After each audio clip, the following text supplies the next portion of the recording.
अस्सलाम वालेकुम। सब कैसे हैं? ठीक है। आज हम जो टॉपिक स्टार्ट करने जा रहे हैं, आज का वो हमारा टॉपिक है शहाबुद्दीन गौरी। शहाबुद्दीन गौरी बहुत बड़ा हुक्मरान गुजरा है 12वीं सदी में। शहाबुद्दीन गौरी गर एक प्लेस थी, GHUR, ये इस जगह का रहने वाला था। ये जगह थी गजनी और हेरात के दरमियान में।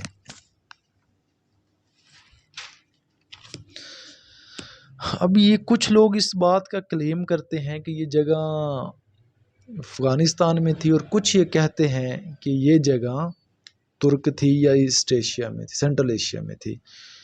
जबकि ये बात साबित हुई है कि ये जगह पहले सेंट्रल एशिया का पार्ट थी। तो शहाबुद्दीन गौरी जो था, इसका जो सबसे पहला वेरी फर्स्ट अटैक जो था, इसने 1173 के अंदर किया था। ठीक है, गजनी के ऊपर। गजनी को इसने कैप्चर कर लिया था। देन इसने अटैक शुरू की इंडिया के ऊपर। इंडिया के ऊपर इसके जो अटैक की हिस्ट्री है वो टोटली बहुत ज़बरदस्त है। ठीक है, तो इसका जो सबसे पहला अटैक इसने किया था 1175 के अंदर, वो किया था इंडिया का इसके मुल्तान के ऊपर। अब मुल्तान में जो 2 शिया मुस्लिम थे, उनकी हुक्मरानी थी और उनके कंट्रोल में ये था। तो इसने उसको कैप्चर किया, मुल्तान को, देन उच्च को, और फिर लोअर सिंध को कैप्चर कर लिया। लोअर सिंध में ये आ जाता है तोनसा के इस तरफ, और सखर, रहीम यार खां, ये सारे एरियाज भी इसने कैप्चर कर लिए। अब हम देखते हैं जो इंडिया था ये 2 पार्ट्स के अंदर डिवाइडेड था, नॉर्थ इंडिया और साउथ इंडिया। ठीक है, देन आते हैं इसके अटैक की तरफ। इसने जो अटैक किया था 1178 में गुजरात के ऊपर, ये था मुल्ला राजा वन, और मुल्ला राजा को इसने शिकस्त दे दी और इसके गुजरात के ऊपर इसने कब्जा कर लिया। देन ये आ गया 1179 में, इसने अटैक किया पिशावर में, और पिशावर को भी इसने फतह कर लिया। देन 1185 में इसने सियालकोट को के ऊपर अटैक किया और इसको कंकर कर लिया।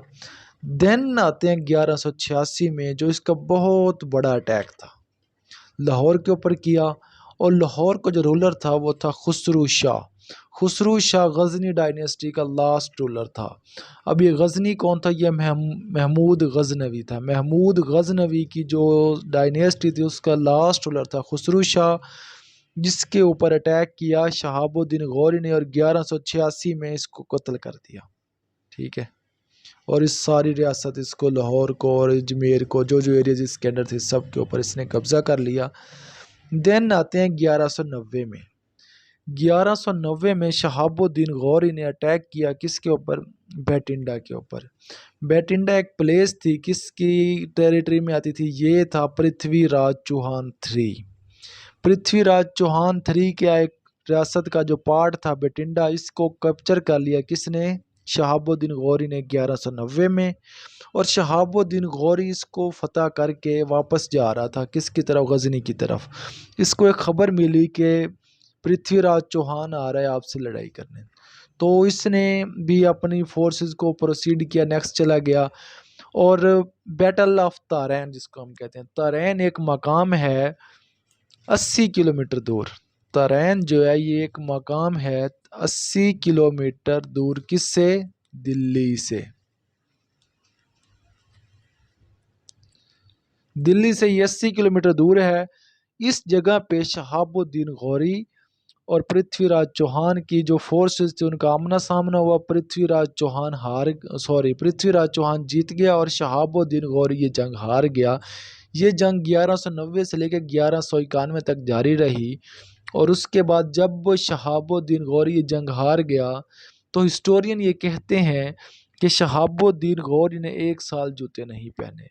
अब ये जूते क्यों नहीं पहने? इसकी वजह ये थी कि जब जब वो अपने जूते न पहनने की वजह देखता तो उसको अपनी शिकस्त याद आती।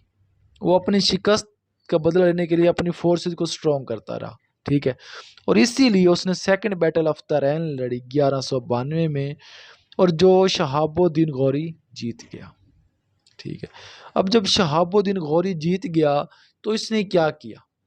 इसने जो पृथ्वीराज चौहान था उसको अपने कब्जे में ले लिया, जेल में बंद कर दिया। जब उसके बाद पृथ्वीराज चौहान ने इसको एक्सेप्ट कर लिया कि मैं आपको अपना बादशाह तस्लीम करता हूँ, और लेकिन बाद में उसने इसी के खिलाफ ही कॉन्स्पिरेसी स्टार्ट कर दी थी। इस कॉन्स्पिरेसी की वजह से शहाबुद्दीन गौरी ने इसको कत्ल कर दिया। और ये बात कही है प्रोफेसर हसन निज़ामी साहब ने।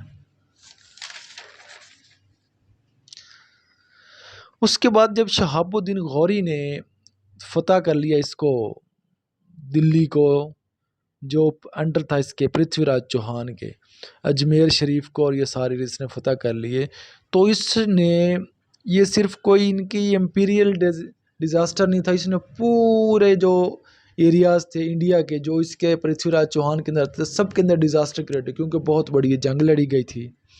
और 1193 में शहाबुद्दीन गौरी ने कुतुबुद्दीन ऐबक को अपना गवर्नर बना दिया। कहाँ? इंडिया में। अब उस वक्त इंडिया में कौन कौन से पार्ट इनके अंडर थे? मुल्तान इनके अंडर था, उच्च इनके अंडर था, लोअर सिंध इनके अंडर था, उसके बाद सियालकोट इनके अंडर था, पंजाब इनके अंडर था, गुजरात इनके अंडर था, पेशावर इनके अंडर था, अजमेर शरीफ इनके अंडर था, और दिल्ली इनके अंडर था। ठीक है। और कुतुबुद्दीन ऐबक ने 1193 में ही दिल्ली को अपना कैपिटल बना दिया।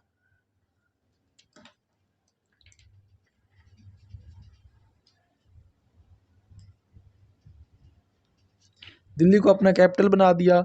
और उसके बाद जो शहाबुद्दीन गौरी था, ये गर जो इसकी डायनेस्टी थी, सल्तनत थी अफगानिस्तान के अंदर, ये वहाँ चला गया। उसके बाद 1194 में फिर ये वापस आया, और उस वक्त इसका सामना हुआ कनूज के मकाम के ऊपर जयचंद्रा से। जयचंद्रा को इसने शिकस्त दी।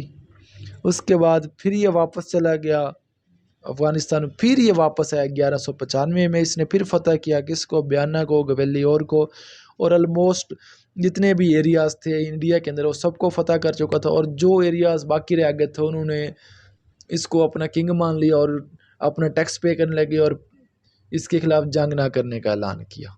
तो इस तरीके से जो शहाबुद्दीन गौरी था इसने पूरे इंडिया को फतह कर लिया।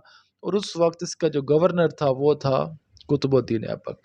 1102 में गयासुद्दीन जो इसका भाई था, और ये इसका भाई गयासुद्दीन और शहाबुद्दीन गौरी दोनों बादशाह थे या किंग थे इसके अफगानिस्तान में, गर्व में। ठीक है। तो इसका जो भाई था गयासुद्दीन का, ये ख्वारिज़्म के खिलाफ जंग लड़ता रहा। ख्वारिज़्म जो पर्शिया में है, जिसको हम ईस्ट बोलते हैं, इसको सॉरी ईस्ट ईरान, ठीक है, या ईस्ट ऑफ पर्शिया, इसको ईरान भी हम बोलते हैं। ठीक है। तो उसके खिलाफ ये जंग लड़ता रहा। और ये 1202 में जब इसकी वफ़ात हो गई तो गौरी को जंग, इसको शहाबुद्दीन गौरी को जंग लड़ने का बड़ा जुनून था। इसकी वजह से इसने अटैक किया ख्वारिज़्म के ऊपर और बहुत बुरे तरीके से इसको शिकस्त हुई। कुछ लोग ये कहते हैं कि इसकी जो अपनी जान थी वो बड़ी बामुश्किल बची थी और अपनी जान बचा के ये वापस आ गया था। उसके बाद 1206 में ये वापस आया इंडिया में। इंडिया में जब वापस आया तो बड़े ज़्यादा रिवोल्ट स्टार्ट हो चुके थे। राजस्थान में खोखरू ने किए हुए थे, नॉर्थ इंडिया में रिवोल्ट्स चल रहे थे, अजमेर शरीफ में चल रहे थे, और दिल्ली में भी कुछ रिवोल्ट्स चल रहे थे। ठीक है। जो मेन रिवोल्ट चल रहा था, जो मेन बगावत चल रही थी, वो खोखर बगावत कर रहे थे। ठीक है। और नॉर्थ इंडिया में। ठीक है। और जब ये आया तो इसने जंग लड़ी खोखरों के खिलाफ 1206 में।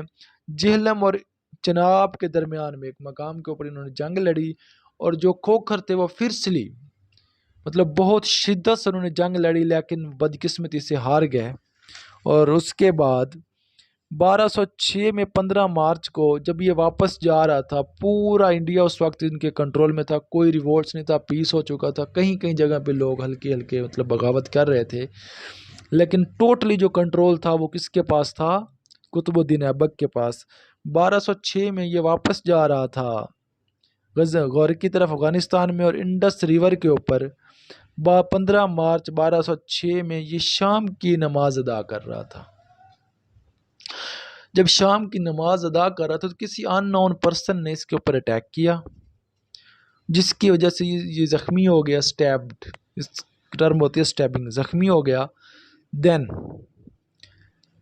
अब वो कुछ लोग कहते हैं कि राजपूतों ने अटैक किया, कुछ कहते हैं खोखरों ने अटैक किया। लेकिन इसका आज तक पता न चल सका कि किसने अटैक किया। देन ये फौत हो गया और इसको लाया गया गजना में और गजना के अंदर इसको दफना दिया गया। और उसके बाद 1206 में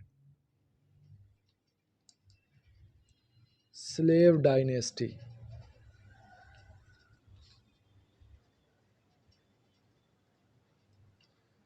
डायनेस्टी बनी कहाँ पर? इंडिया में। अब इसको हम स्लेव डायनेस्टी क्यों बोलते हैं? अब जो कुतुबुद्दीन ऐबक था वो स्लेव था शहाबुद्दीन गौरी का। उसने इसको अपना गवर्नर बनाया फर्स्ट ऑफ ऑल 1193 में। उसके बाद वो वापस चला गया और जब 1206 के अंदर शहाबुद्दीन गौरी फौत हो गया, देन ये स्लेव डायनेस्टी इसने नाम रखा कुतुबुद्दीन ऐबक ने इंडिया में, और ये पूरा इंडिया का किंग बन गया। तो इस तरीके से स्लेव डायनेस्टी आगे स्टार्ट होती है, वो हम डिस्कस करेंगे नेक्स्ट स्लेव डायनेस्टी के अंदर। थैंक यू हमारी वीडियोस को देखने के लिए, और लाइक और सब्सक्राइब लाजमी कीजिएगा। ओके, अल्लाह हाफिज़।